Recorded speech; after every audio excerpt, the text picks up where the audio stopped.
The sterile conference room at FBI headquarters fell silent as Special Agent Director Marcus Reynolds placed the classified report on the polished conference table. That metal box your single mother client found during harvest, it contains highly classified state secrets from the Cold War era that we've been searching for decades. These documents could rewrite portions of American intelligence history and potentially alter current diplomatic relations. Before we jump back in, tell us where you're tuning in from, and if this story touches you, make sure you're subscribed, because tomorrow I've saved something extra special for you. Rebecca Mitchell wiped perspiration from her weathered hands as she turned off the combine harvester. The afternoon sun cast long shadows across the fertile fields of Oakridge Valley, Idaho, where she had managed to keep her family farm running against all odds. At 38, Rebecca carried herself with the quiet determination of someone who had weathered life's storms without losing her fundamental optimism. Her sun-bronzed skin and calloused hands told the story of a woman who had embraced responsibility with unwavering resolve. The 120-acre Mitchell family farm had been her sanctuary and her burden since her husband David's unexpected death 5 years earlier. Left alone to raise their 2 children, Emma, now 13, and Tyler, 10, while managing the considerable demands of agricultural life, Rebecca had transformed grief into purpose. The property had been in David's family for 3 generations, and she was determined that their children would inherit not just land, but a legacy of perseverance. Rebecca's journey into agriculture had been unexpected. With a background in elementary education, she had traded lesson plans for crop rotation strategies when she fell in love with David Mitchell during a summer vacation in Idaho. Her city friends had been skeptical when she moved to the farm after their wedding, but Rebecca had discovered an unexpected passion for the rhythms of rural life. After David's death, many expected her to sell the farm and return to teaching in Boise. Instead, she had thrown herself into learning every aspect of agricultural management, attending night classes at the local community college while her mother-in-law watched the children. The transition hadn't been easy. The first 2 harvests had barely covered expenses, but her persistence had gradually paid off. The farm specialized in organic grain and heirloom potato varieties, supplying regional restaurants and specialty food producers throughout the Pacific Northwest. Rebecca's innovative approach to sustainable farming had earned respect from the agricultural community, though financial security remained elusive. Rising costs, unpredictable weather patterns, and competition from corporate farms created a constant struggle to remain viable. This particular afternoon found Rebecca harvesting the eastern field, which had lain fallow for a year to restore soil nutrients. She had invested significant resources in specialized ecological testing to determine the optimal crop rotation schedule, a gamble that appeared to be paying off with impressive yield projections.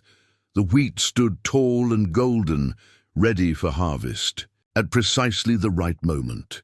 As the combine harvester rumbled through its afternoon work, Rebecca monitored the equipment with practiced attention. Her mind simultaneously tracked grain quality, equipment performance, and the mental calculations of potential yield. The children would be home from school soon, and she was determined to complete this section before helping with homework and preparing dinner. The harvester suddenly shuddered and groaned as it encountered an unexpected obstruction. Rebecca immediately shut down the equipment, her heart racing with concern about potential damage to the expensive machinery. Equipment repairs could devastate her carefully balanced budget, and with college funds to build and mortgage payments constantly looming, unexpected expenses were her persistent nightmare. She climbed down from the harvester cab, her boots sinking slightly into the soft earth as she examined the area where the machine had stopped. The afternoon heat intensified her frustration as she knelt to inspect whatever had interrupted her careful harvesting schedule. What she discovered defied every expectation. partially unearthed by the harvester's blades, was what appeared to be a metal box, roughly the size of a small suitcase. The visible portion showed oxidized metal with what looked like official markings, or emblems, now partially obscured by decades of soil and corrosion. The object was clearly manufactured with straight edges and what appeared to be a sophisticated locking mechanism. Rebecca's frustration transformed into curiosity as she carefully brushed away loose soil. The metal appeared to be some type of hardened steel alloy, remarkably preserved despite its obvious age. As more details emerged, she realized this was no ordinary farm debris or discarded container. After 30 minutes of careful excavation, using tools from the harvester's maintenance kit, Rebecca successfully freed the box from its earthen vault. It was indeed made of metal, with dimensions of approximately 14 inches by 10 inches by 6 inches deep. The weight was substantial, perhaps 20 pounds or more, suggesting significant contents.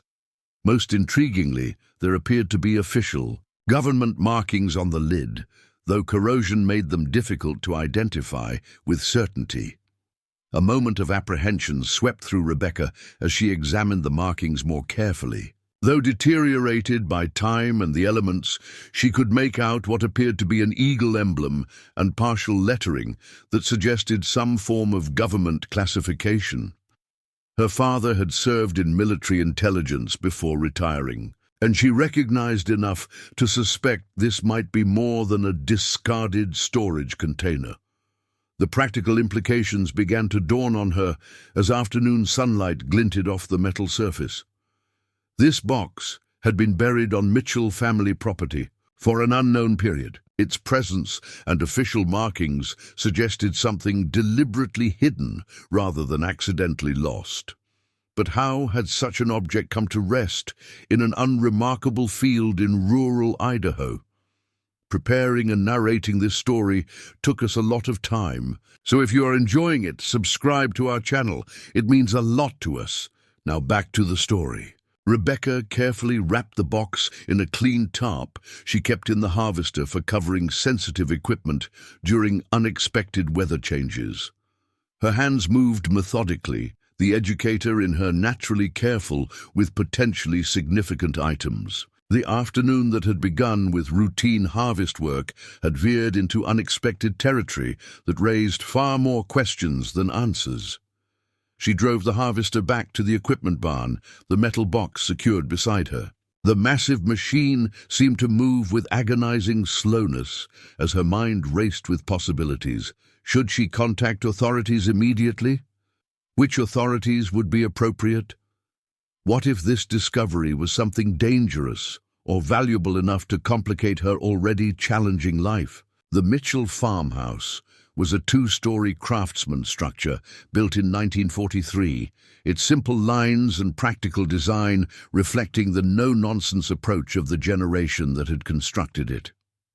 Rebecca parked the harvester in the equipment barn and carried the wrapped box into her kitchen, placing it carefully on the oak table where 3 generations of Mitchell family members had planned harvests, celebrated birthdays, and shared countless meals. She made a cup of coffee with hands that betrayed a slight tremor, not from fear, but from the adrenaline of unexpected discovery.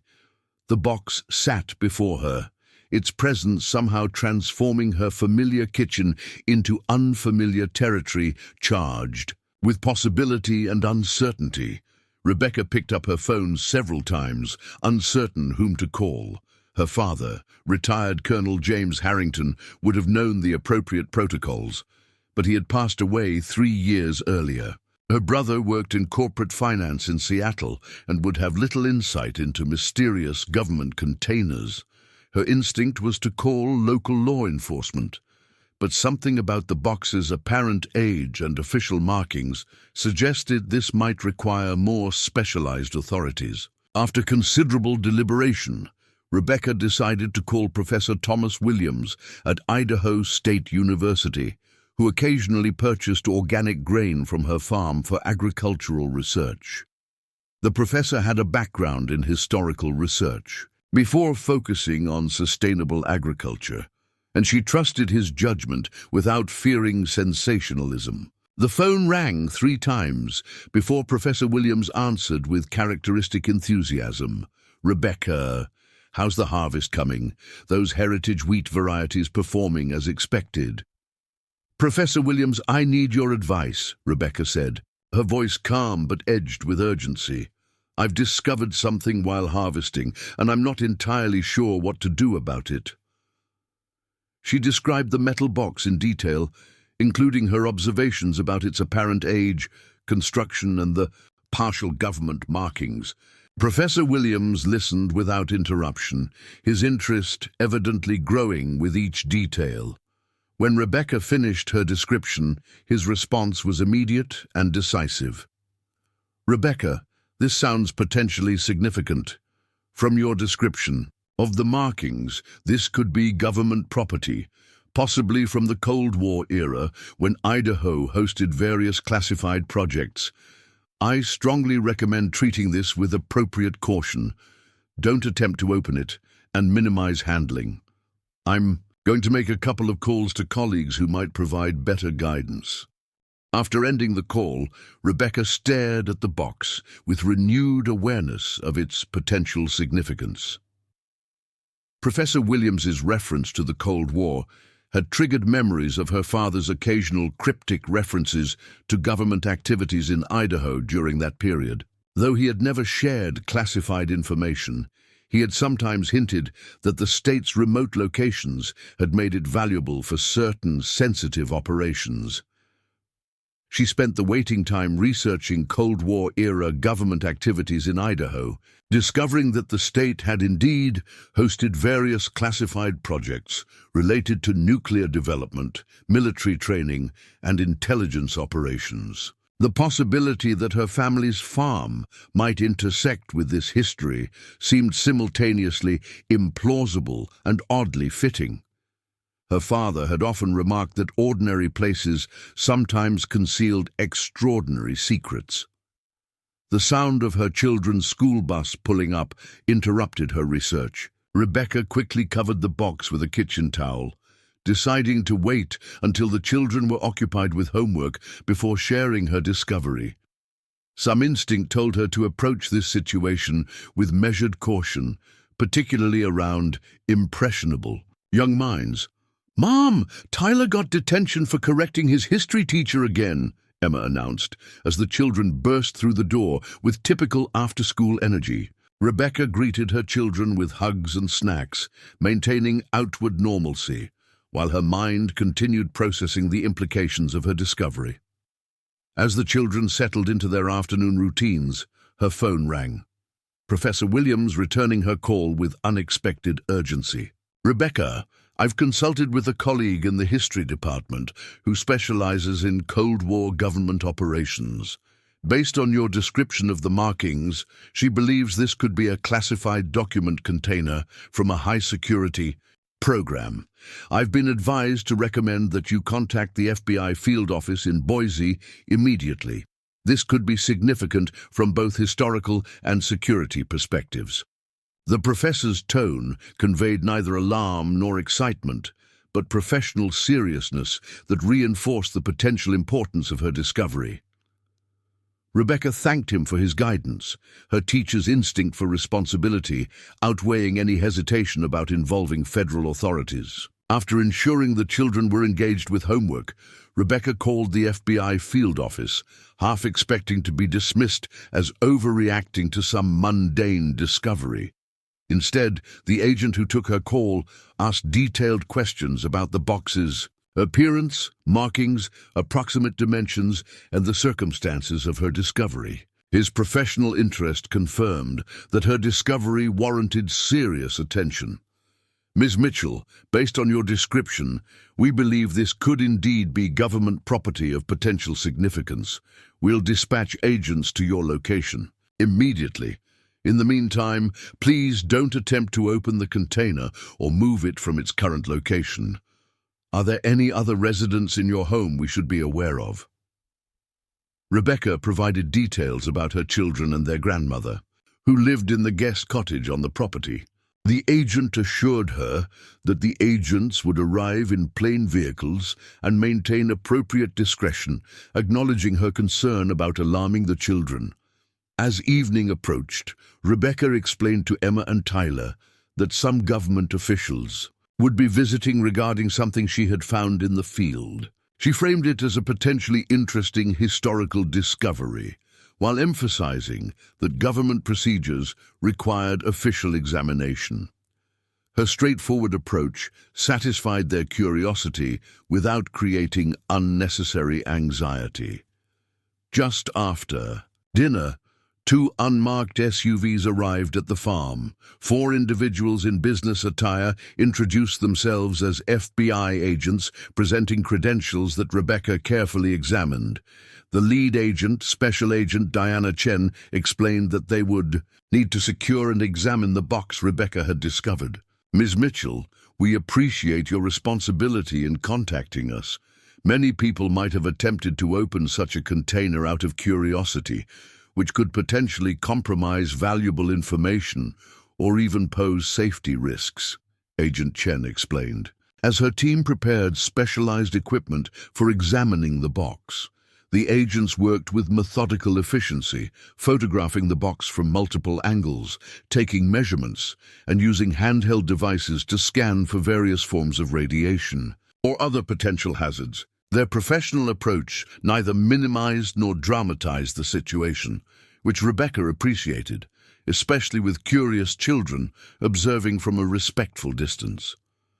After completing initial examinations, Agent Chen confirmed that the box appeared to be a specialized document container designed for protecting sensitive government information. Based on the security classifications we can partially identify, this appears to be from a highly classified program active during the 1960s. We'll need to transport it to a secure facility for proper analysis and opening. Given the potential historical significance, we'd like you to accompany us to Boise tomorrow if possible. You may be entitled to a security briefing regarding your discovery. Rebecca arranged for her mother-in-law to watch the children, recognizing that this discovery had implications beyond her initial expectations. As she prepared for bed that evening, her mind filled with questions about how a classified government container had ended up buried in her field, and how its contents might impact her already complicated life. She dreamed that night of her father in his military uniform, standing in her wheat field, pointing toward something just beyond the horizon. She awoke with a strange sense that he would have been proud of her careful handling of this unexpected situation, and a growing certainty that the metal box contained information that connected to something larger than her family farm. When morning arrived, Rebecca completed essential farm tasks before departing for Boise with Agents Chen and Marcus Rodriguez. The third FBI vehicle remained at the farm, agents discreetly monitoring the property, a precaution Agent Chen described as standard procedure for recovery of potentially sensitive materials. The 2-hour drive to Boise passed quickly, as Rebecca alternated between gazing at the familiar Idaho landscape and contemplating the extraordinary circumstances that had transformed an ordinary harvest day into what increasingly felt like the opening chapter of an espionage novel. The agents maintained professional courtesy while avoiding specific discussion of the box or its potential contents. Upon arriving at the FBI field office in Boise, Rebecca was escorted to a secure conference room where her discovery had already been transported. The metal box sat on a specially prepared examination table, surrounded by various instruments and specialists in both technical analysis and historical documentation. Special Agent Director Marcus Reynolds entered the room with an air of controlled authority that immediately commanded attention. His silver-streaked dark hair and precisely pressed suit projected experienced professionalism, while his direct gaze conveyed the seriousness with which the Bureau was treating this discovery. "Ms. Mitchell, I'm Special Agent Director Reynolds. I want to personally thank you for your responsible actions regarding this discovery. We've conducted preliminary analysis and have determined that this is indeed a secure document container from a classified program designated Project Switchback, active from 1962 to 1968. The room fell silent as Reynolds continued, "Using specialized non-invasive imaging technology, we've confirmed the presence of documents inside that appear remarkably well preserved due to the container's sophisticated environmental sealing system. We're prepared to open it now, and given your role in this discovery, you're authorized to witness this process, though you'll need to sign additional confidentiality agreements." Rebecca signed the necessary documents, her hands steady despite the extraordinary circumstances. As the technical team prepared to open the container using specialized tools designed to preserve both the container and its contents, she found herself wondering how many other single mothers had found themselves in secure FBI facilities, witnessing the opening of Cold War secrets discovered during harvest. The specialized technicians worked with methodical precision as they prepared to open the metal container. Using tools that seemed more appropriate for a surgical suite than an FBI field office, they carefully addressed decades of oxidation around the locking mechanism. Rebecca stood at the designated observation distance, acutely aware that she was witnessing something few civilians ever saw: the recovery of classified information long hidden from public knowledge. The container yielded with a subtle hiss, suggesting the integrity of internal pressure seals had remained partially intact despite decades underground. Agent Director Reynolds donned specialized gloves before carefully raising the lid, revealing contents that had been shielded from light and environmental damage for over half a century. Inside, meticulously preserved in individual compartments lined with specialized material, were documents bearing classification markings that caused visible reactions among the assembled agents. Rebecca noticed Reynolds' expression shift from professional interest to genuine astonishment as he examined the first document. "These appear to be operational files from Project Switchback," Reynolds announced, his voice carrying the controlled tone of someone deliberately moderating their excitement. "Initial assessment confirms these are authentic intelligence documents designated Top Secret Umbra, among the highest classification levels of that era." The team worked systematically, photographing each document's position before carefully removing it for preliminary analysis. As the process continued, the atmosphere in the room transformed from professional diligence to barely contained excitement. "Ms. Mitchell," Reynolds said, turning toward Rebecca with newfound respect, "your discovery appears to contain operational intelligence regarding Soviet penetration of U.S. defense programs during the height of the Cold War. These documents detail counterintelligence operations that were never included in official records. If authentic, and all preliminary indicators suggest they are, this represents one of the most significant intelligence recoveries in decades." Rebecca watched as specialists in document preservation, historical analysis, and intelligence operations worked in coordinated precision. The technical terminology they exchanged meant little to her, but their growing excitement communicated the significance of her discovery more effectively than any explanation could have. After 3 hours of meticulous documentation, Reynolds addressed the assembled team. "Ladies and gentlemen, preliminary authentication confirms these are genuine operational documents from a compartmentalized section of Project Switchback. We're implementing Protocol Epsilon for historical intelligence recovery. I need secure transport arrangements to Washington within the hour." He turned to Rebecca, his professional demeanor softened slightly by genuine appreciation. "Ms. Mitchell, what you've discovered appears to be a sanctioned dead drop that was never retrieved. These documents contain operational intelligence that fills critical gaps in our understanding of Cold War counterintelligence activities. The historical and security implications are substantial. Reynolds consulted briefly with Agent Chen before continuing. Given the significance of this discovery, we're requesting your continued cooperation. We'd like you to accompany these materials to Washington, D.C. for a comprehensive debriefing.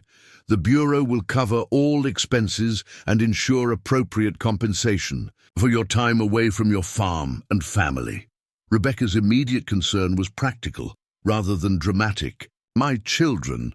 Agent Rodriguez is already coordinating with your mother-in-law, Chen interjected smoothly.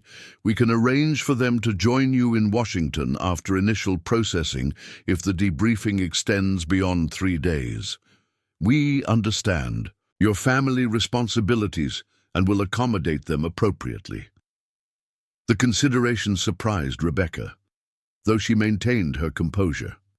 Years of managing a farm as a single mother had taught her to adapt quickly to changing circumstances, without revealing stress or uncertainty. When would we depart?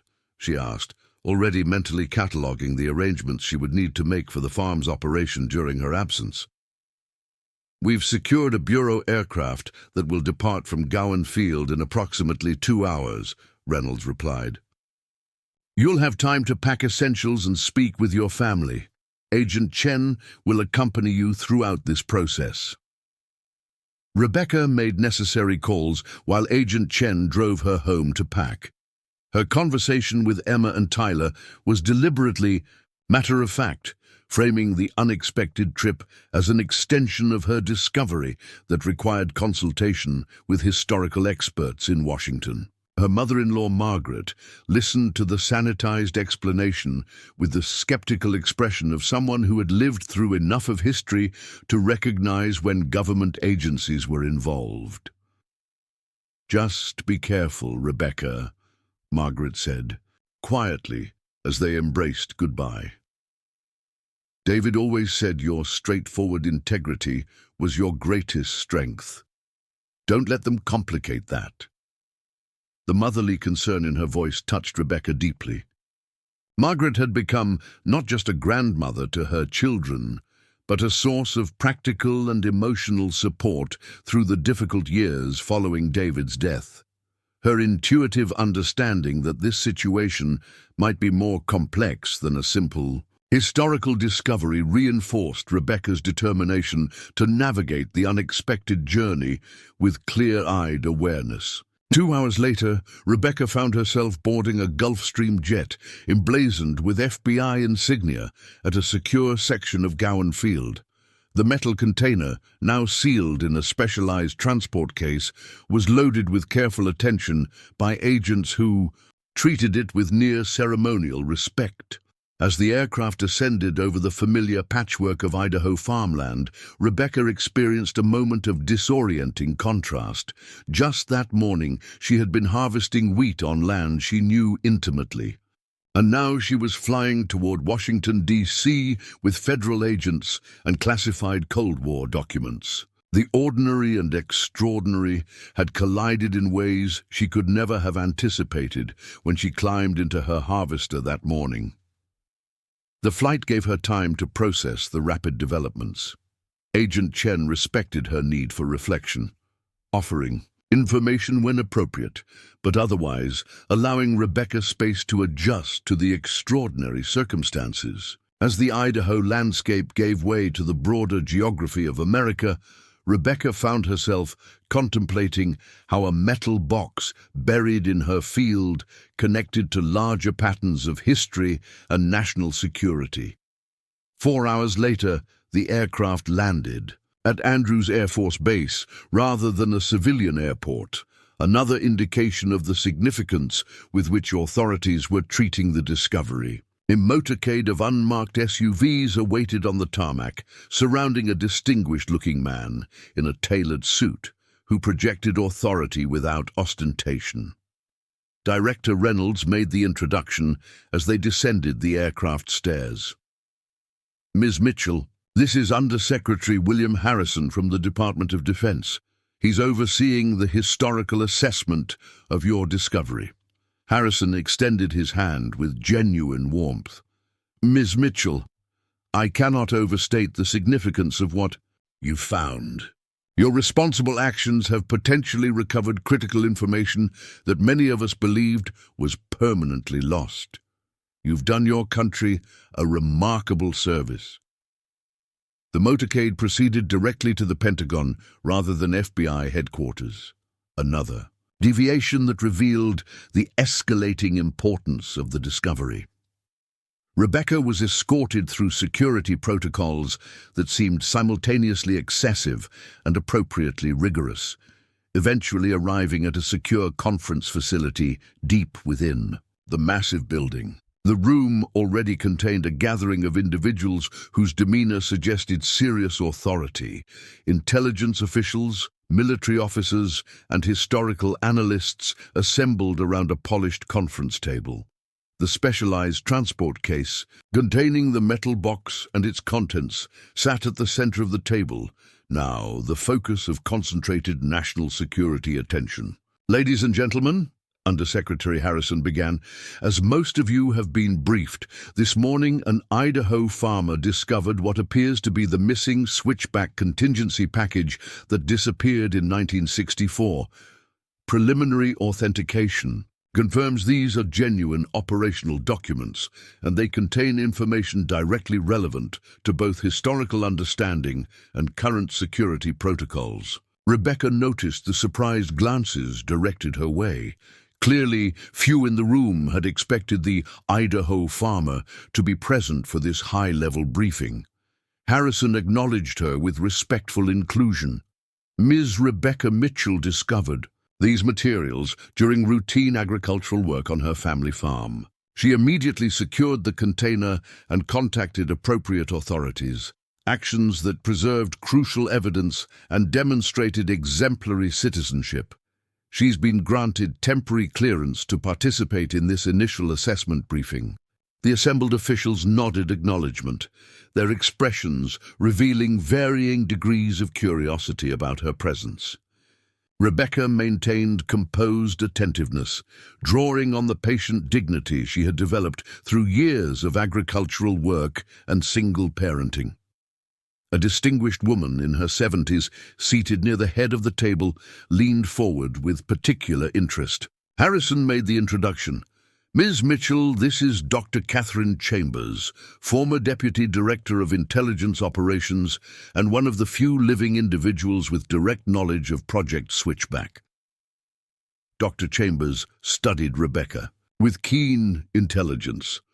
"Ms. Mitchell, your discovery may help resolve questions that have troubled American intelligence history for decades. The switchback documents disappeared during a critical counterintelligence operation against Soviet penetration efforts. Their loss significantly compromised our understanding of certain Cold War events." The briefing that followed was deliberately structured to include Rebecca without revealing information beyond her temporary clearance level. Officials examined documents in a separate adjoining room, periodically returning with sanitized summaries appropriate for her presence. The pattern suggested both appropriate security protocols and genuine respect for her role in the discovery. After 2 hours of technical discussion that frequently exceeded Rebecca's frame of reference, Undersecretary Harrison addressed her directly. "Ms. Mitchell, you must have questions about how these materials came to be buried on your property. While many operational details remain classified, you deserve some context for this extraordinary situation." Harrison nodded to Dr. Chambers, who activated a secure presentation screen displaying a historical map of Idaho with certain areas highlighted. "During the Cold War," Chambers explained, "Idaho hosted various classified government activities due to its geographical isolation and secure facilities. Your farm's previous owner, Harold Jenkins, served as a cutout, a secure intermediary for certain intelligence operations between 1961 and 1965. Rebecca processed this information with surprise. The Mitchell family purchased the farm from the Jenkins estate in 1972. My husband's grandfather never mentioned any government connections. That was by design, Chambers confirmed. Jenkins was a patriotic citizen who provided secure, rural, dead drop locations, places where sensitive information could be exchanged without direct contact between agents. His involvement was never documented in property records or disclosed to subsequent owners. These arrangements were common during that era.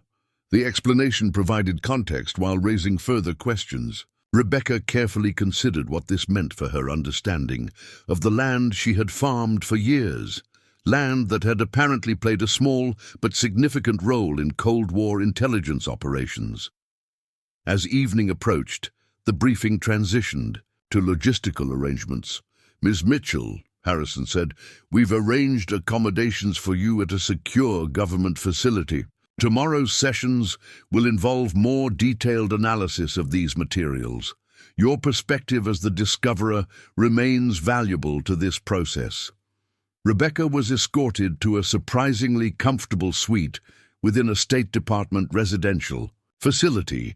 The accommodations reflected the government's appreciation of her cooperation, practical luxury rather than ostentatious extravagance, with security that was effective without being intrusive.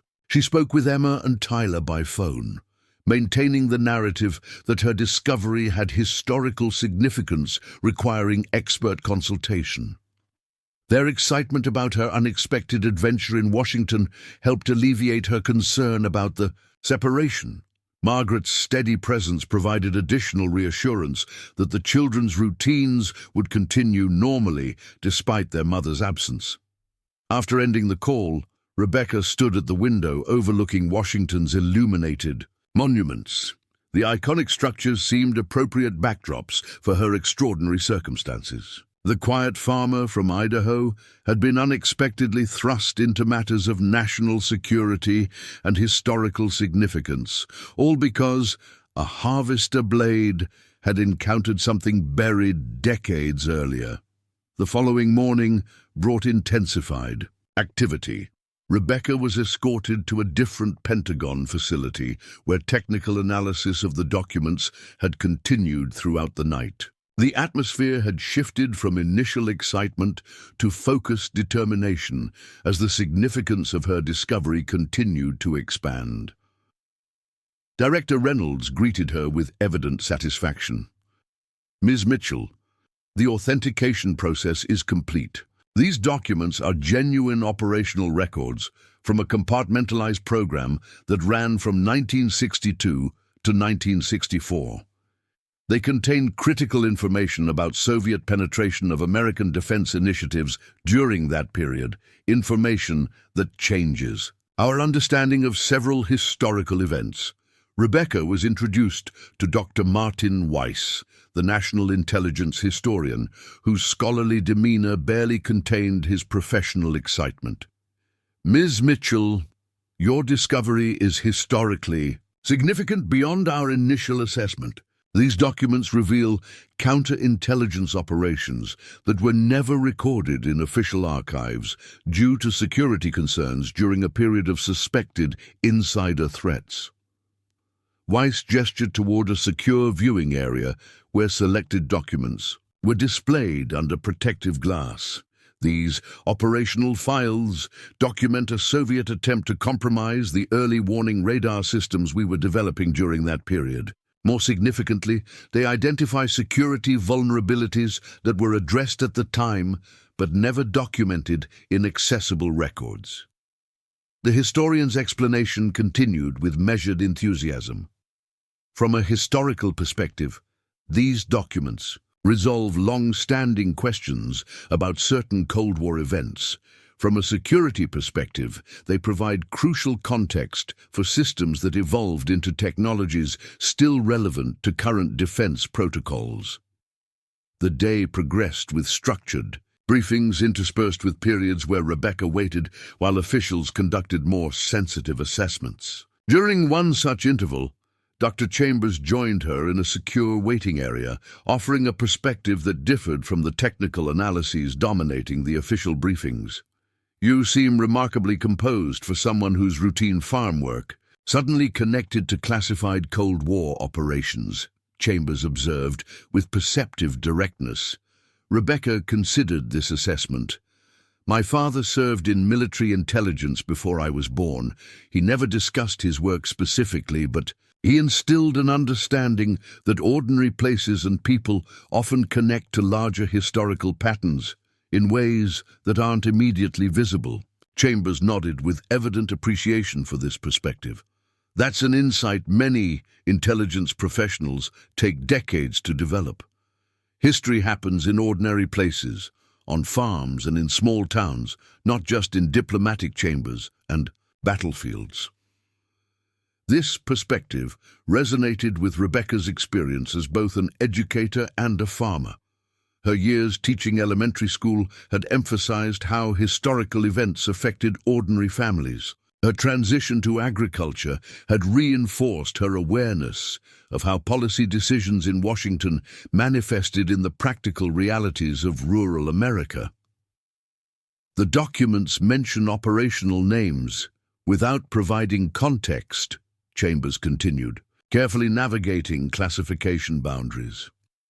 "What's significant is that they represent a complete operational archive from a critical program, something that intelligence historians believed was permanently lost during a period of significant counterintelligence concern."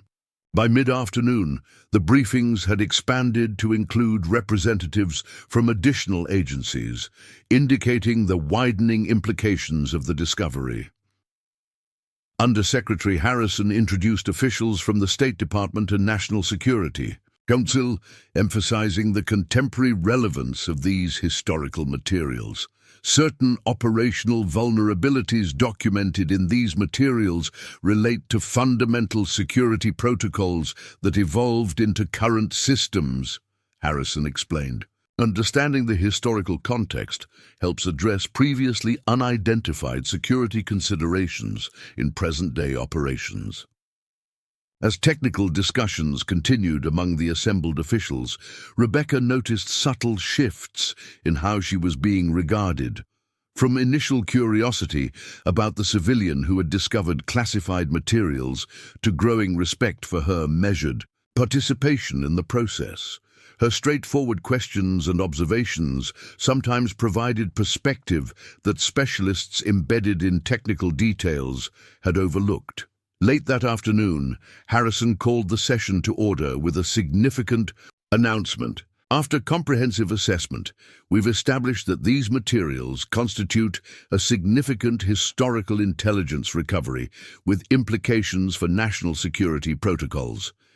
The President has been briefed on this development and has authorized appropriate recognition of Ms. Mitchell's role in this recovery."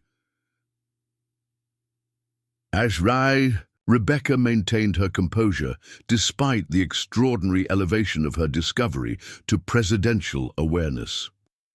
Harrison continued with news that shifted the trajectory of the entire situation.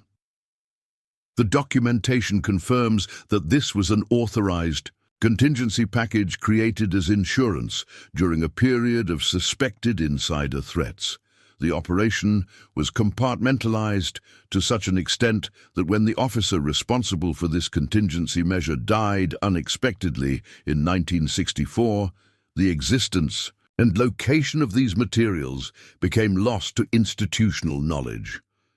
Dr. Chambers provided additional context. In intelligence parlance, this was a break glass in case of emergency measure, insurance against the worst-case scenario of Soviet compromise of our counterintelligence operations. When that scenario didn't materialize and the responsible officer died, the contingency package remained buried and forgotten until your harvester uncovered it. The explanation provided clarity that transformed Rebecca's understanding of her discovery. This wasn't something illicitly hidden, but a sanctioned security measure that circumstances had transformed from operational contingency to historical artifact. As the day's briefings concluded, Director Reynolds approached with information that would significantly impact Rebecca's involvement going forward. Ms. Mitchell, given the historical significance of this recovery, the Bureau has been authorized to offer appropriate compensation under the Historical Intelligence Recovery Program. The preliminary valuation for your discovery is approximately $750,000, reflecting both its historical significance and its contemporary security implications. The figure momentarily disoriented Rebecca. It represented financial security that had seemed unattainable through her dedicated but financially challenged farming operation. The amount would secure her children's education, stabilize the farm's operations, and provide resilience against the uncertainty that had shadowed her since David's death. Reynolds continued with careful precision. Additionally, your farm has been identified as a historical site of intelligent significance. The Bureau can provide historical designation that includes annual preservation funding of approximately $45,000, should you choose to accept this designation. The combined financial implications were transformative, but Rebecca's first questions were practical rather than financial. Would this designation affect my agricultural operations? My priority remains maintaining a working farm that my children can eventually inherit if they choose. Her focus on legacy, rather than immediate financial benefit, seemed to reinforce the positive impression she had made throughout the process.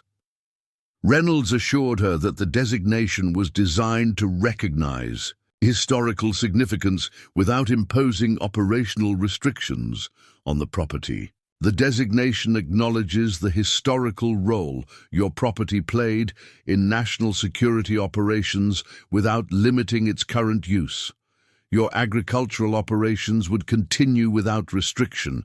The preservation funding simply recognizes the historical significance and helps ensure the property remains intact for future historical understanding. As Rebecca processed these developments, Harrison added perspective that addressed broader implications. Ms. Mitchell, beyond the financial considerations, your discovery has resolved historical questions that troubled intelligence professionals for decades. You've helped close a chapter of Cold War history that remained unnecessarily obscured. And in doing so, you've strengthened current security protocols through improved historical understanding. The day concluded with arrangements for Rebecca to remain in Washington for 2 additional days. One for completing necessary documentation regarding her discovery, and another for a special recognition ceremony that would include senior intelligence officials and historical preservation representatives. That evening, secure in her State Department accommodation, Rebecca conducted a video call with Emma and Tyler, sharing sanitized highlights of her Washington experience while emphasizing the historical significance of her discovery. Their excitement about their mother's unexpected adventure helped alleviate the emotional weight of being separated from them during this extraordinary experience. After the call, Rebecca stood again at the window overlooking the capital's illuminated landmarks. The wheat farmer from Idaho had uncovered more than a metal box during harvest. She had recovered a missing piece of American intelligence history with implications that extended from Cold War operations to contemporary national security. The discovery would transform her family's financial security while connecting their multi-generational farm to historical patterns larger than their personal narrative. As she prepared for the following day's activities, Rebecca reflected on how ordinary actions sometimes intersect with extraordinary circumstances, how a routine harvest decision to work a particular field had connected her family farm to classified Cold War operations and presidential awareness. The boundaries between ordinary agricultural work and matters of historical significance had dissolved, revealing connections that had always existed beneath the surface of her seemingly unremarkable fields.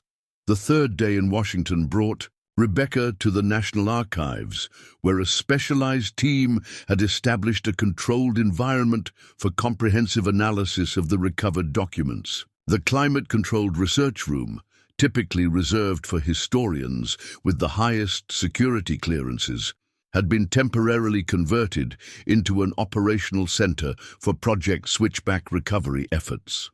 Rebecca entered the facility, escorted by Agent Chen, whose role had evolved from security oversight to professional liaison. The agent had demonstrated increasing respect for Rebecca's thoughtful approach to the extraordinary circumstances, occasionally serving as interpreter between bureaucratic procedures and civilian understanding. "They've been working through the night," Chen explained as they approached the research center. "The historical significance of your discovery continues to expand as they cross-reference these documents with existing records." Inside, Rebecca found a transformed environment. The previous day's focused but restrained assessment had evolved into coordinated excitement as historians and intelligence analysts worked in specialized teams. Digital displays showed timeline analyses, relationship networks, and security protocol. Comparisons that mapped connections between the recovered documents and established historical records. Dr. Martin Weiss greeted her with uncharacteristic animation for a senior historian. "Ms. Mitchell, your discovery has filled critical gaps in our understanding of Cold War counterintelligence operations. These documents prove that several historical analyses were based on incomplete information, requiring significant revision of the official record." The historian guided her to a secure briefing area where selected documents were displayed alongside contextual materials that illustrated their significance. "This operational directive," he indicated a document bearing multiple high-level signatures, "confirms that the U.S. successfully identified and neutralized 17 Soviet intelligence penetrations that were never acknowledged in official records due to security concerns at the time." Rebecca studied the materials with growing appreciation for their historical context. Her previous education in history had emphasized the documented narratives that formed official records. Now she was witnessing how classified operations created shadow histories that ran parallel to public understanding, alternative narratives that remained hidden for decades while shaping actual events.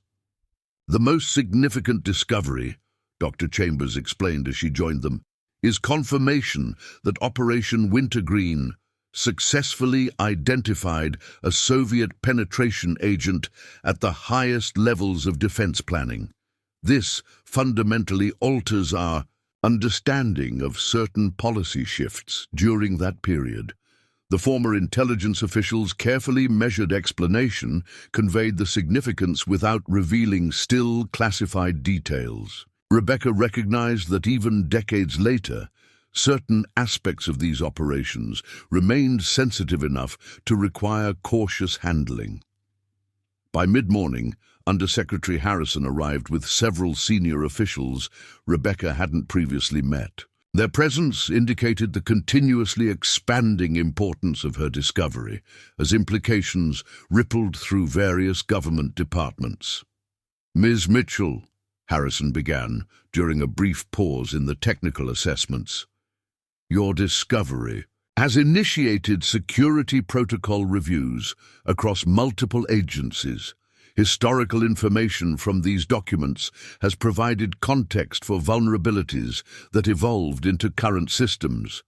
Beyond the historical significance, you've potentially strengthened present-day security operations." The technical explanations that followed exceeded Rebecca's frame of reference, but the fundamental message was clear.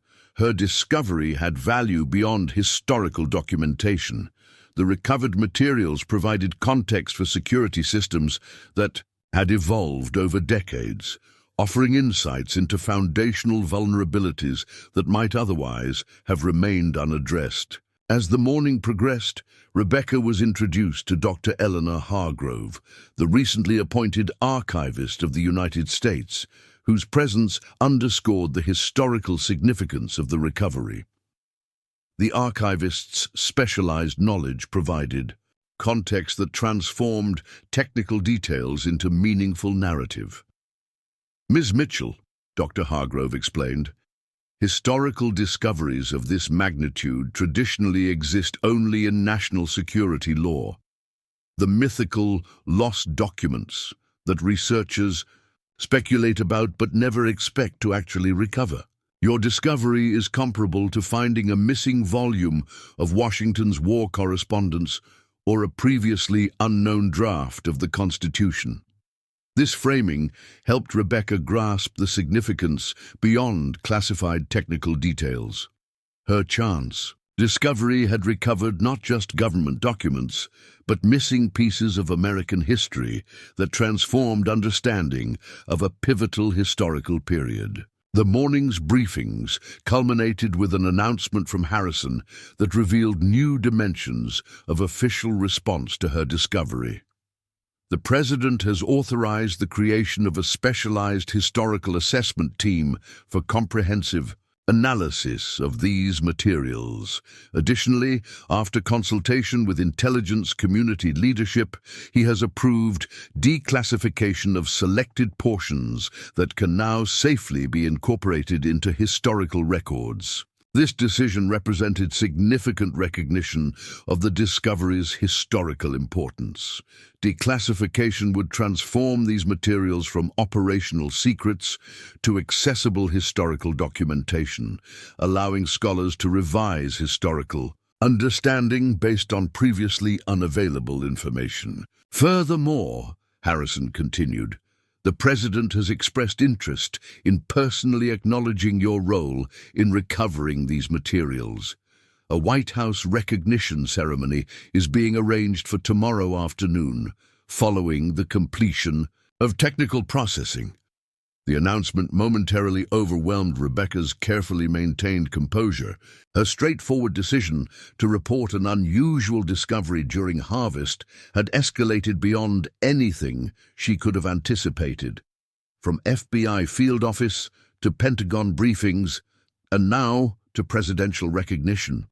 During a brief break, Rebecca stepped aside to process these developments. Agent Chen joined her, offering practical perspective that helped ground the increasingly surreal situation. This is understandably overwhelming, Chen acknowledged, but it's worth noting that the presidential interest isn't just ceremonial. Your discovery has security implications that reach current operations, which elevates it beyond typical historical recoveries. Rebecca appreciated the agent's straightforward assessment.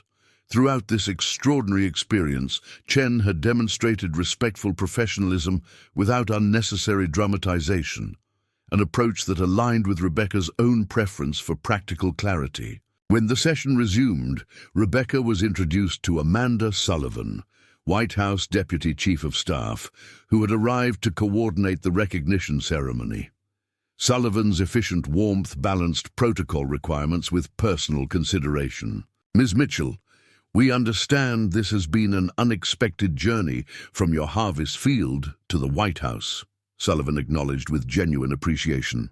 The ceremony will be appropriately dignified without creating undue public exposure that might complicate your return to normal life afterward. This consideration reflected awareness that Rebecca would eventually return to her farm and community, where extraordinary Washington recognition might create complex social dynamics. The thoughtfulness impressed Rebecca, who had been quietly concerned about how this experience might affect her children's normal life in their small community. As administrative details were being arranged, Dr. Chambers approached with information that addressed lingering questions about how the metal box had come to be buried on Mitchell family land. We've completed personnel analysis from the recovered documents, Chambers explained. The officer who arranged the contingency package was Colonel Richard Harrington, who served as Deputy Director for Regional Counterintelligence Operations from 1961 to 1964. The name immediately registered with Rebecca. Richard Harrington was my father's name. Chambers nodded, unsurprised by this confirmation. We suspected this connection might exist when you mentioned your father's intelligence background. Analysis confirms he authorized the creation of this contingency package during a period of significant counterintelligence concern. This revelation transformed Rebecca's understanding of both her father and her discovery. The metal box she had unearthed wasn't just random classified material, but a deliberate security measure implemented by her own father decades before her birth.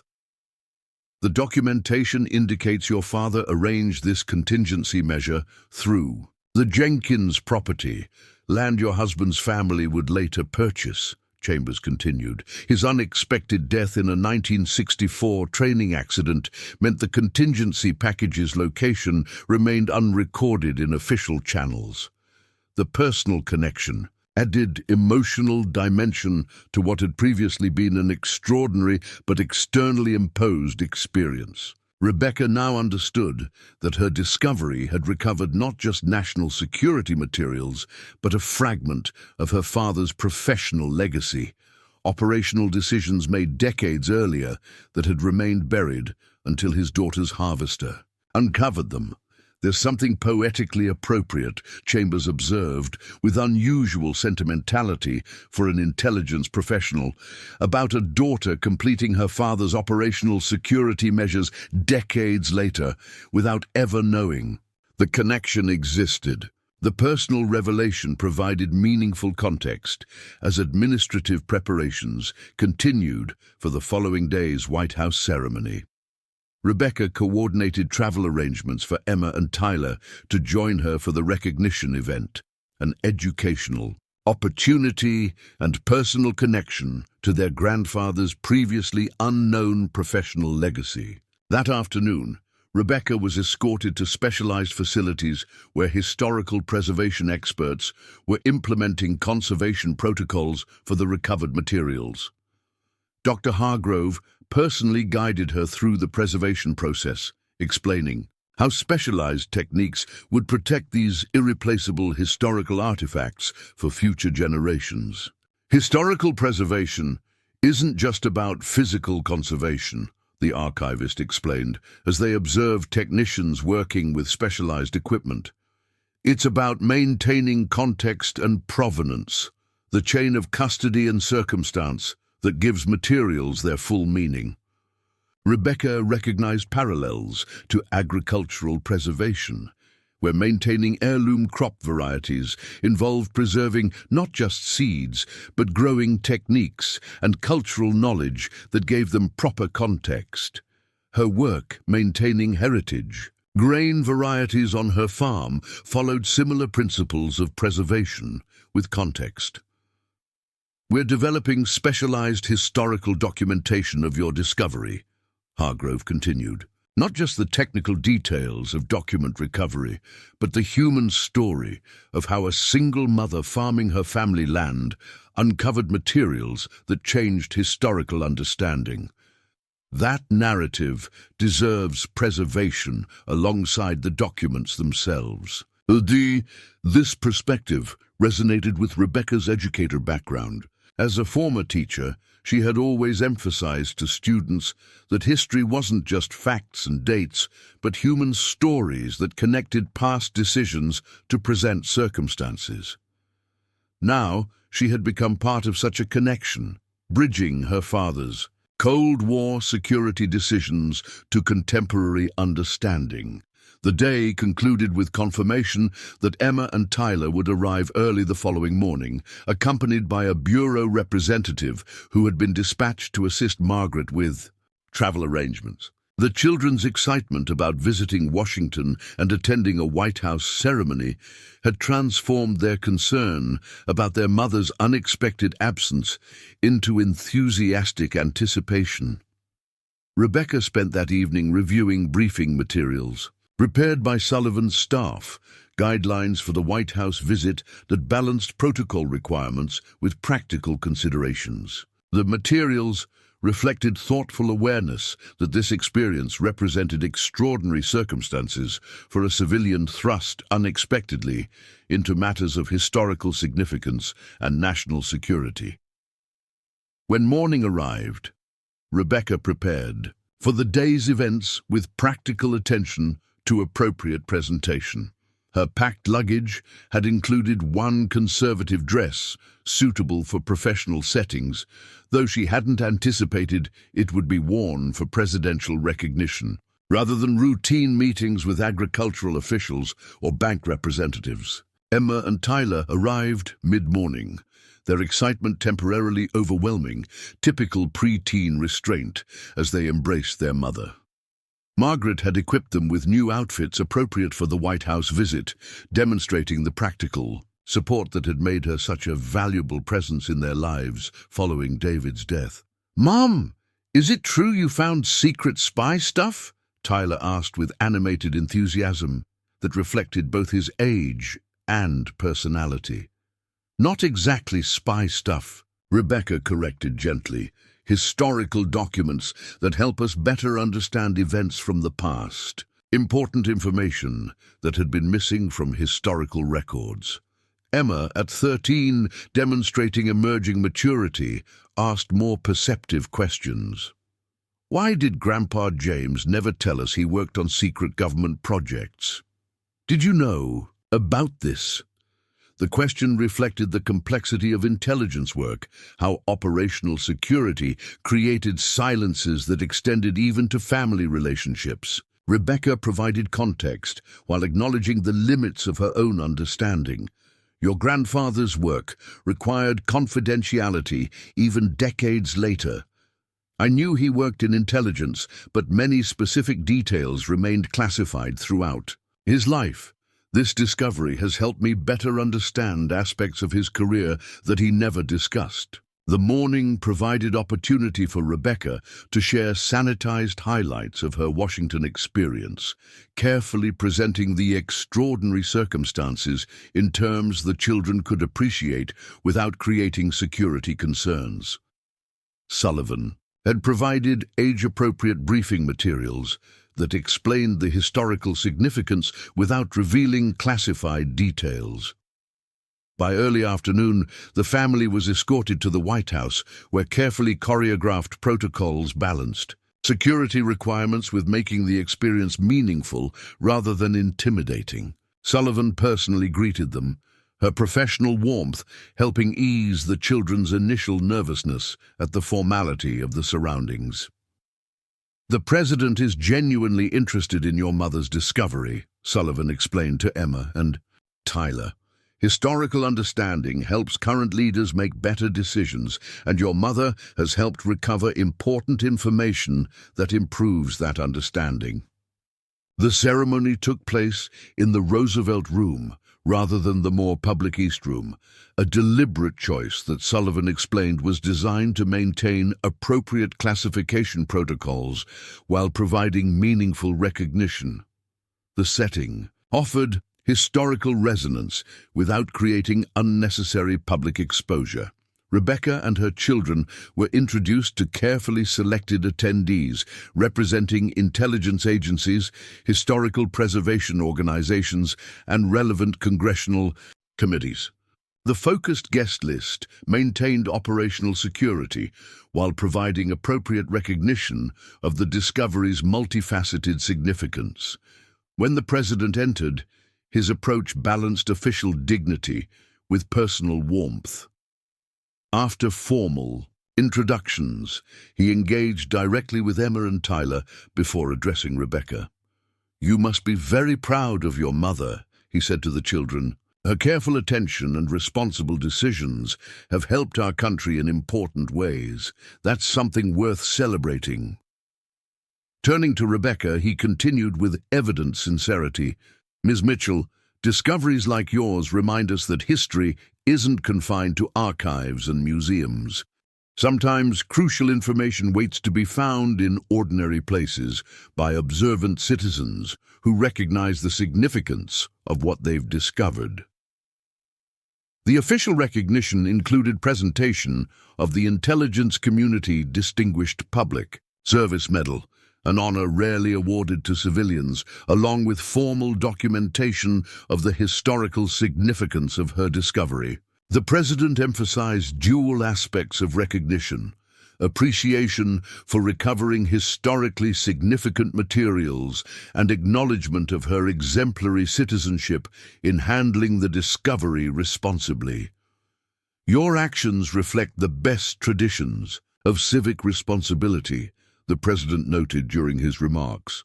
When presented with extraordinary circumstances, you demonstrated thoughtful judgment and principled decision-making that should serve as a model for all citizens. Following the ceremony, attendees participated in a small reception where Emma and Tyler experienced the unusual circumstance of having intelligence officials and historians express genuine appreciation for their mother's discovery. The children's natural enthusiasm gradually overcame their initial intimidation, leading to engaged conversations that Sullivan later described as refreshingly direct perspectives on historical significance. During a quiet moment, Dr. Chambers approached Rebecca with information that provided additional context for understanding her father's role in the recovered materials. Analysis confirms your father implemented extraordinary measures during a period when standard protocols were compromised, Chambers explained. The contingency package you discovered was created outside normal channels, precisely because he identified vulnerabilities in those channels, a judgment that operational history proved entirely correct. This assessment provided meaningful perspective for Rebecca's understanding of both her father's professional legacy and her own unexpected role in completing security measures he had implemented decades earlier. The connection spanned generations, creating continuity between a father's foresight and a daughter's attentiveness. As the White House visit concluded, Harrison approached with final administrative details regarding the financial aspects of the discovery. All necessary documentation has been completed for both the historical recovery compensation and the preservation designation for your property. The funds will be transferred to your accounts within 7 business days. This administrative confirmation transformed abstract figures into imminent practical reality. The financial implications would fundamentally alter Rebecca's circumstances, providing security that had seemed unattainable despite years of dedicated work on the farm. Additionally, Harrison continued, the historical designation includes provisions for educational programs related to your discovery. The Bureau can provide resources for developing appropriate materials for school visits and historical context without compromising classified aspects. This educational component particularly resonated with Rebecca's background as a teacher. The opportunity to transform her discovery into educational resources aligned with her long-standing commitment to helping young people understand how historical events shaped present circumstances. The return to Idaho was arranged with consideration for the family's transition back to normal life after extraordinary circumstances. A Bureau aircraft would return them directly to Gowan Field, allowing private re-entry into their community, without the public exposure that commercial travel might create. As they prepared to depart Washington, Emma and Tyler buzzing with excitement about their White House experience, Rebecca reflected on the transformative journey that had begun. With a harvester blade, encountering something solid beneath her wheat field. What had initially seemed a frustrating interruption to harvest work had evolved into recovery of historical materials, recognition of her father's professional legacy, and financial security that would stabilize her family's future. During the flight home, Emma engaged in animated conversation with Agent Chen about potential career paths in government service. The 13-year-old's natural curiosity had found new focus through this extraordinary experience, creating unexpected mentorship opportunities that might shape her educational choices in coming years. Tyler, meanwhile, had become fascinated with the preservation aspects of the discovery. His natural mechanical aptitude had connected with explanations about the specialized container that had protected documents for decades. "Mom, could I build something that would last that long underground?" he asked with characteristic enthusiasm. For new projects, Rebecca recognized how this experience was already shaping her children's perspectives, expanding their understanding of historical significance, professional possibility, and the unexpected ways that ordinary circumstances sometimes connect to extraordinary outcomes. Beyond the financial implications, the discovery had provided educational opportunities no classroom experience could replicate. As the aircraft began its descent toward Idaho, familiar agricultural patterns becoming visible below, Rebecca experienced a moment of clarity about the journey's significance. The metal box had contained more than classified documents. It had held connections between past and present, between security measures implemented by her father and their completion by his daughter decades later, between ordinary agricultural work and extraordinary historical recovery. The wheat farmer from Idaho had uncovered not just government secrets, but meaningful connections between generations, between professional legacy and personal heritage, between classified operations and family narrative. Those connections would continue beyond the Washington recognition and financial compensation, becoming part of her family's understanding of their place within larger historical patterns. As the wheels touched down on Idaho runway, Rebecca Mitchell, single mother, dedicated farmer, and now recoverer of historically significant intelligence materials, prepared to integrate extraordinary discovery into ordinary life. The journey that had begun with harvest interruption had transformed her understanding of both past and future, creating new possibilities while deepening appreciation for the historical foundations that supported her family's agricultural legacy. The fields awaiting her attention contained not just crops, but potential discoveries, both literal and metaphorical. The attentiveness that had identified something unusual beneath the wheat might reveal other meaningful patterns in coming seasons. Perhaps not classified materials requiring FBI intervention, but deeper understanding of how individual actions connected to broader contexts of history, community, and legacy. The return to Oakridge Valley brought unexpected challenges despite careful government coordination. As the Mitchell family's SUV approached their property, Rebecca noticed unusual activity. Multiple vehicles parked along the access road and what appeared to be news vans positioned near the farm entrance. Somehow, despite the carefully managed White House event and security protocols, word of her discovery had reached the media. "Mom, are those reporters?" Emma asked, her excitement from the Washington trip now tinged with uncertainty. Rebecca exchanged glances with Agent Chen, who had accompanied them back to Idaho to facilitate their transition. The agent immediately made several calls, her professional demeanor shifting into focused problem-solving mode. "Ms. Mitchell, it appears there was a leak, possibly from someone on a congressional committee. We'll establish a security perimeter and manage media access to protect your family's privacy." Within 20 minutes, additional bureau personnel arrived to coordinate with local law enforcement, creating structured boundaries that allowed the family to reach their home without direct media engagement. Margaret greeted them at the door, her practical concern evident beneath her warm welcome. "They started arriving yesterday evening," she explained as they settled in the kitchen. "I didn't tell them anything, but someone clearly connected the Washington trip to something significant." Rebecca faced an immediate decision about how to address the media attention.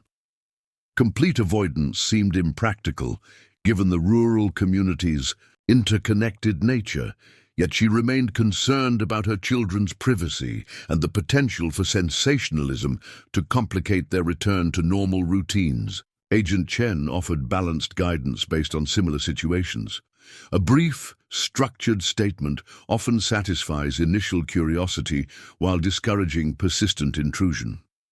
The Bureau can provide appropriate talking points that honor confidentiality requirements while acknowledging aspects already in public domain. By early evening, Rebecca had approved a carefully crafted statement that balanced transparency with security considerations.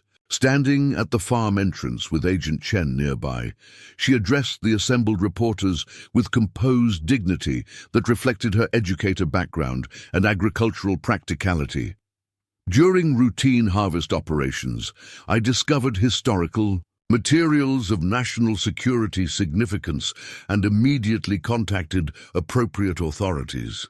These materials have been authenticated as government documents related to Cold War operations. Beyond confirming that this discovery has historical importance and that I've cooperated fully with relevant agencies, I respectfully decline further comment to maintain appropriate confidentiality. Her measured delivery projected calm authority while establishing clear boundaries. When questions inevitably followed, she maintained respectful but firm limits. My priority remains my family and our agricultural operations. I ask that you respect our privacy as we return to our normal routines. The statement's balanced approach, acknowledging the discovery without sensationalizing details, helped establish parameters for media engagement. Most major outlets reported the story responsibly, focusing on the historical significance without speculation about classified contents. Local coverage reflected community pride in a hometown connection to nationally significant events.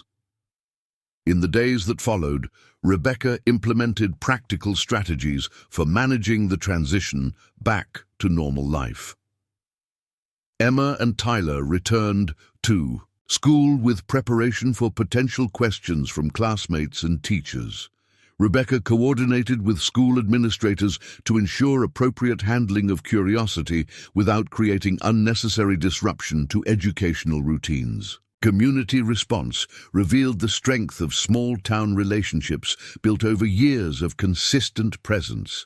Neighbors formed informal buffers against unwanted attention, gently redirecting persistent media representatives and creating space for the family to resume normal activities. The local cafe posted a polite but firm notice declining interviews regarding our neighbor's government business, establishing community standards for respectful boundaries.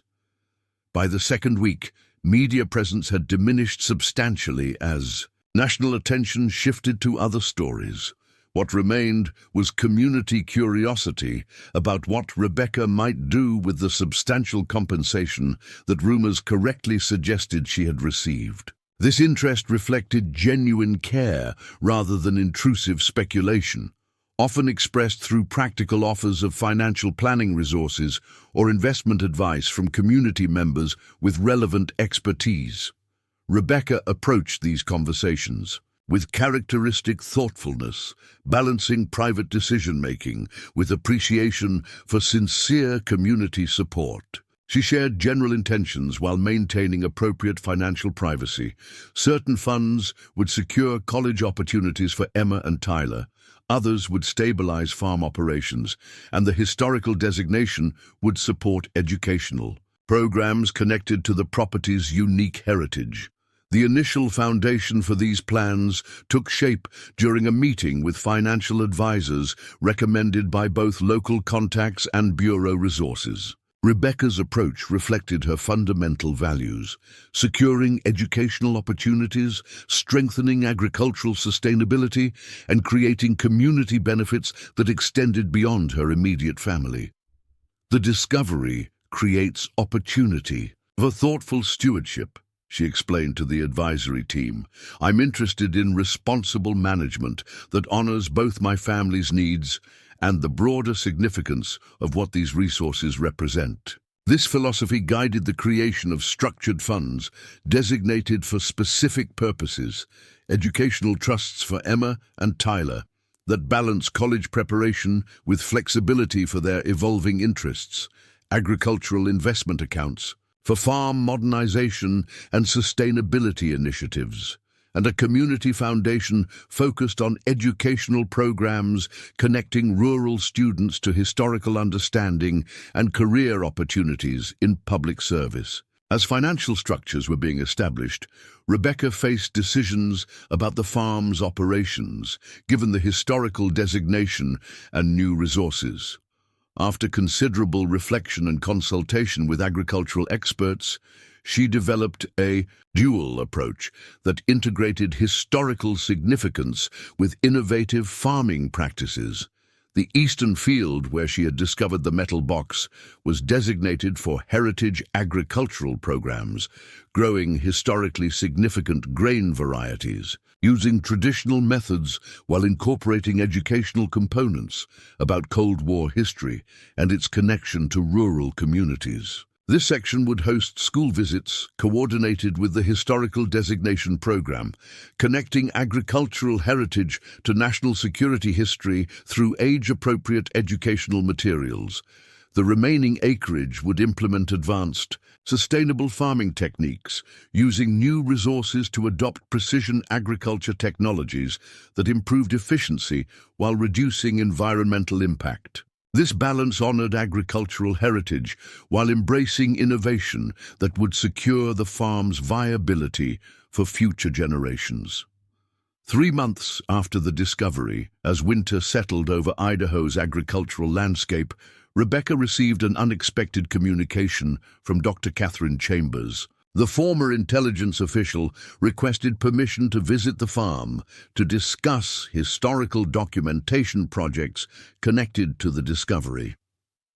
Rebecca agreed, curious about what additional context might emerge from continued historical assessment. Chambers arrived during a light snowfall that transformed the farmland into a momentarily magical landscape far removed from Washington's political intensity.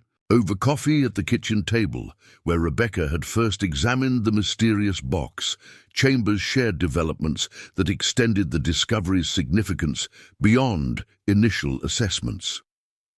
The historical analysis has expanded to include broader patterns of rural connections to national security operations, Chambers explained. Your discovery has catalyzed a comprehensive review of how agricultural communities contributed to Cold War security measures, contributions that remained largely unacknowledged due to classification requirements.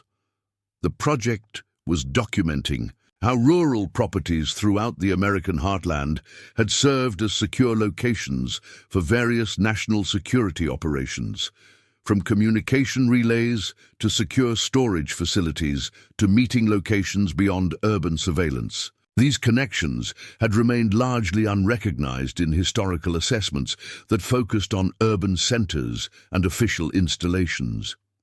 Your father's decision to utilize the Jenkins property, land your family would later purchase, represents a pattern repeated across rural America, Chambers continued. Farmers and landowners quietly supported national security operations without recognition or acknowledgement, their contributions hidden by necessary classification. This historical context resonated with Rebecca's understanding of rural communities, where commitment to community and country often manifested through quiet action rather than public recognition. The values reflected in her father's operational decisions and in her own response to discovering their consequences decades later represented consistent expressions of citizenship across generations. Chambers proposed establishing a comprehensive historical documentation program in partnership with the Smithsonian's National Museum of American History. The initiative would collect oral histories from families whose properties had served similar functions, creating a more complete historical record of rural America's role in national security operations during critical periods. Would you consider serving as honorary chair for this initiative? Chambers asked. Your experience bridges agricultural heritage and national security history in ways that give you unique perspective. Your educational background provides valuable expertise for developing appropriate historical materials. The invitation represented opportunity to transform personal experience into broader historical understanding, to ensure that rural contributions to national security received appropriate recognition in historical narratives that had previously focused on more visible, urban, and institutional components. Rebecca accepted with thoughtful conditions that reflected her priorities. The program would respect classification requirements while providing appropriate recognition. It would develop educational materials suitable for rural schools, and it would coordinate with her farm's scheduled operations to ensure agricultural productivity remained primary. As winter progressed into early spring, these various initiatives took structured form.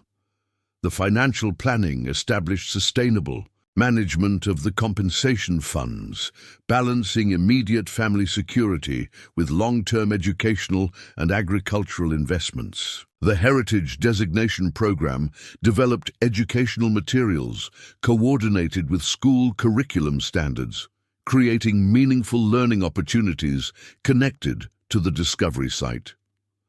The Historical Documentation Project began collecting parallel stories from across rural America, revealing patterns of agricultural connections to national security operations that had remained largely unrecognized. These narratives created fuller understanding of how rural communities had contributed to national security during critical historical periods. Most significantly, the Mitchell family farm evolved into a model of integrated purpose, a working agricultural operation that honored historical significance while implementing innovative practices. The Eastern Field hosted educational programs about Cold War history, while the remaining acreage demonstrated sustainable agricultural techniques that balance productivity with environmental stewardship. 6 months after the discovery, as spring planting season approached, Rebecca reflected on the transformation that had emerged from that moment when her harvester blade encountered something solid beneath the wheat. What had initially seemed a frustrating interruption had initiated journeys of multiple dimensions: historical recovery, family legacy, financial security, and educational opportunity. Emma had developed serious interest in intelligence analysis, her natural analytical abilities finding potential professional application through exposure to the historical significance of her mother's discovery. Her 8th grade history project, examining Cold War operations in rural communities, had received recognition beyond her local school, creating educational opportunities that might shape her academic future. Tyler's mechanical interests had found new focus through exposure to the specialized container that had protected documents for decades. His science project experimenting with different materials for long-term underground preservation had demonstrated innovative thinking that impressed both teachers and visiting historical preservation specialists, creating mentorship connections that nurtured his natural talents. Rebecca's own journey had perhaps been most significant. The single mother struggling to maintain family agricultural operations had discovered dimensions of capability beyond her previous self-understanding. Managing complex interactions with government agencies, balancing media interest with family, privacy, and developing integrated programs that honored historical significance while ensuring agricultural productivity had revealed leadership capacities she hadn't previously recognized in herself. These revelations found practical expression as spring arrived and agricultural operations resumed. The planting season discovered Rebecca implementing dual approaches to the farm's operation: heritage agricultural methods in the historically designated section and precision agriculture techniques across remaining acreage. This integration symbolized her fundamental philosophy, honoring historical foundations while embracing innovations that secured future sustainability. The community's response to these developments reflected evolving understanding of the discovery's significance. Initial curiosity about financial implications had matured into appreciation for how Rebecca had translated unexpected resources into balanced initiatives that honored agricultural heritage while creating new opportunities. Local farmers, who had initially been skeptical about government historical designations, now expressed interest in the educational programs and sustainable farming techniques being implemented on the Mitchell property. As planting operations progressed, across Oakridge Valley's agricultural landscape, Rebecca's farm hosted the first official school visit under the Historical Education Program. 65 fourth graders from 3 county elementary schools participated in curriculum that connected agricultural heritage to Cold War history through age-appropriate activities developed in partnership with educational specialists and historical preservation experts. Rebecca observed the program from a distance, allowing professional educators to implement curriculum while she managed concurrent planting operations.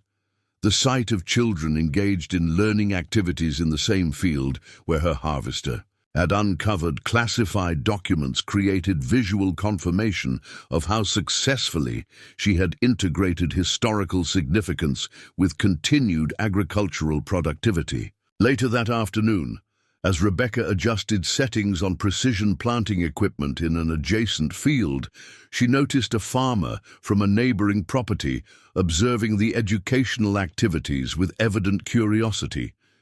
Jackson Weber had initially been among the most skeptical community members regarding government involvement with local agricultural operations, his natural independence reflecting generations of farming tradition. "Looks like you've found ways to make government involvement work without surrendering control of your operation," Weber observed as Rebecca approached. His tone conveyed genuine reassessment rather than continued skepticism. "It's about integration rather than replacement," Rebecca explained. "The historical designation acknowledges what happened here without dictating future operations. We're growing heritage grain varieties in that section using traditional methods, but it remains productive agricultural land, just with additional educational purpose." Weber's thoughtful nod suggested appreciation for this balanced approach. "You've managed something most folks wouldn't have navigated nearly as well," he acknowledged.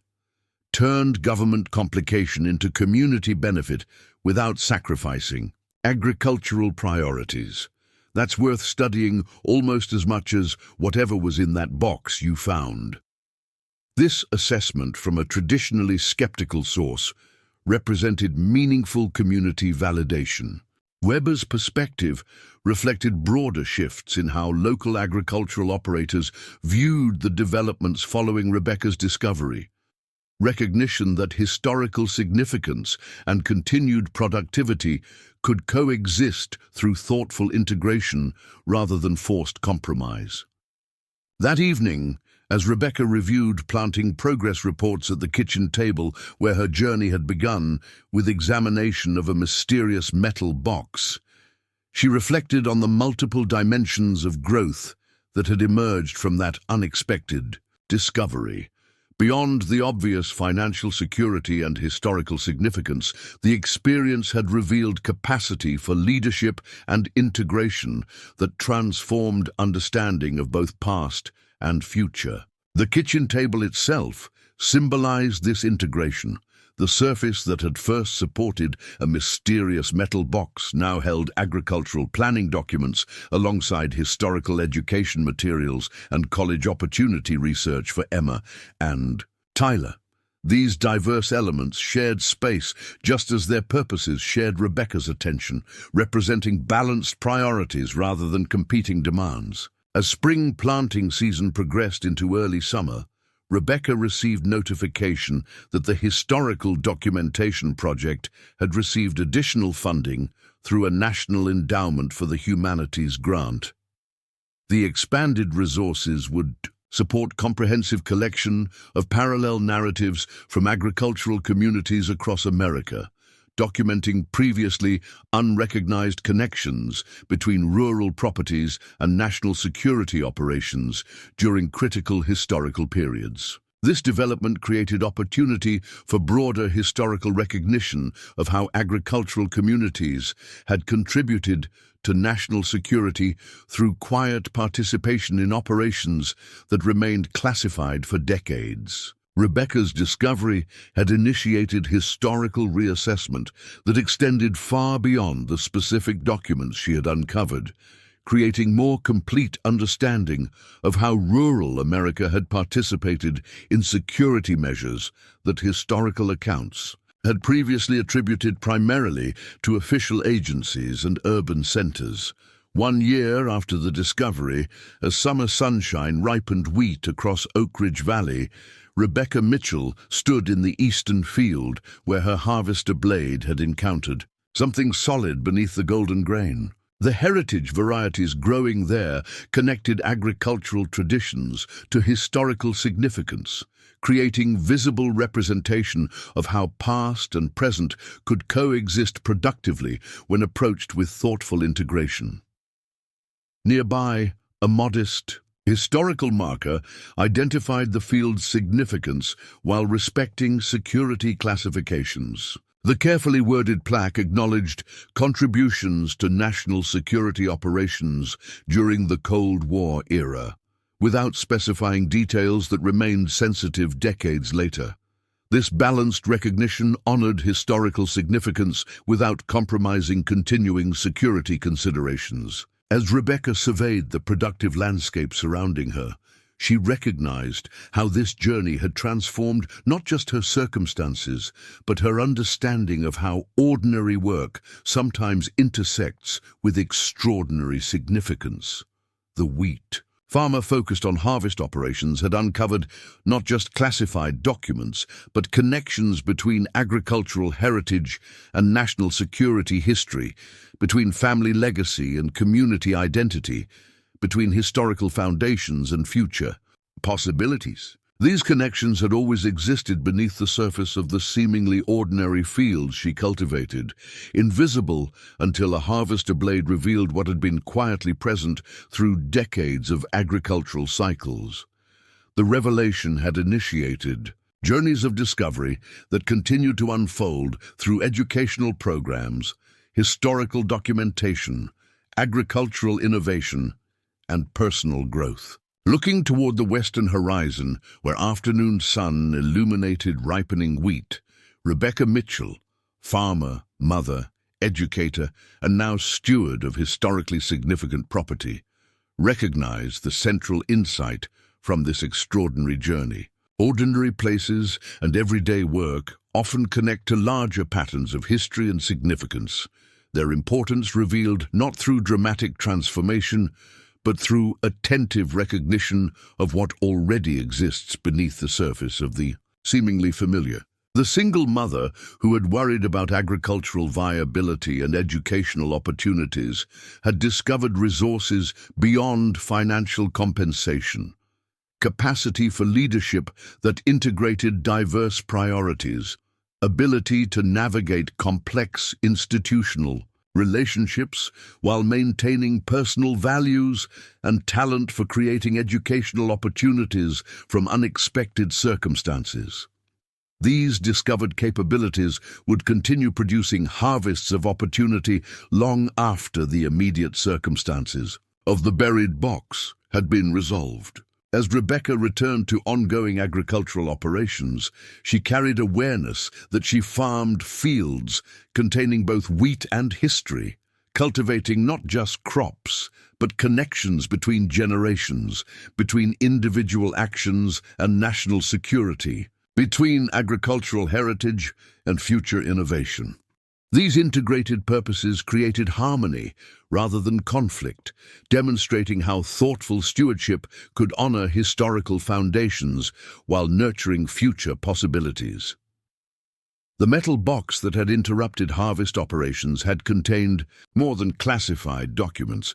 It had held connections waiting to be discovered between a father's professional commitment and a daughter's agricultural persistence, between Cold War security measures and contemporary historical understanding, between seemingly ordinary farmland and significant national security operations. Those connections continued producing meaning that extended far beyond the initial discovery, creating harvests of understanding that would feed both individual growth and collective historical awareness for generations to come.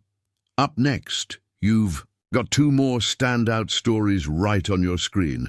If this one hit the mark, you won't want to pass these up. Just click and check them out. And don't forget to subscribe and turn on the notification bell so you don't miss any upload from us.